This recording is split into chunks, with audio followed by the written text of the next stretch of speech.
बिस्मिल्लाहिर्रहमानिर्रहीम। अस्सलाम वालेकुम नाज़रीन। तो नाज़रीन देख सकते हो उबैदुर रहमान साहब के नाम से चीचा बदलने के लिए माल जा रहा है, जिसमें ये 6 बैग फेरस सल्फेट के हैं। देख सकते हो 25 केजी की पैकिंग में है। अगर आप फसल को लाशिग्रीन करना चाहते हो, फसल में मिक्स माइक्रो न्यूट्रिएंट्स की कमी को पूरा करना चाहते हो, तो इस फेरस का इस्तेमाल करके आप फसल में आयरन की कमी को पूरा कर सकते हो। ज़बरदस्त चीज़ है, इससे फसल लाशिग्रीन होती है और जो फसल के जो मतलब जो पौधे के पत्ते होते हैं वो पीलापन जो है ना उसमें दूर होता है, ख़त्म होता है। तो ये देख सकते हो कुछ मैग्नीशियम सल्फेट के बैग भी है। 6 बैग मैग्नीशियम चाइना के भी है, देख सकते हो।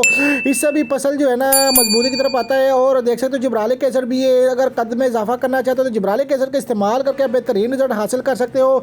और मैग्नीशियम के ये भी है कि इससे जड़ मजबूत होती है, फसल गिरने से बचती है। और कोई भी खाद अगर आपने पहले डाली है ज़मीन में, उन खादों के इस्तेमाल में ले आती है, अच्छी चीज़ है। तो आप भी जल्दी जल्दी ऑर्डर करें। और आप जो हमारा जो एड्रेस है वो main Multan road police training centre, ये हमारे एड्रेस है। ज़्यादातर कस्टमर पूछते हैं कि आपका एड्रेस क्या है, तो आप भी अच्छे अच्छे ऑर्डर दे दें हमें। और स्क्रीन के ऊपर चलते हुए नंबर पर रब्ता कीजिएगा 326 25 664 31 नंबर पर रब्ता करके आप अपना ऑर्डर बुक करवा सकते हो। देख सकते हो आपके सामने सारा का सारा माल लोड हो गया।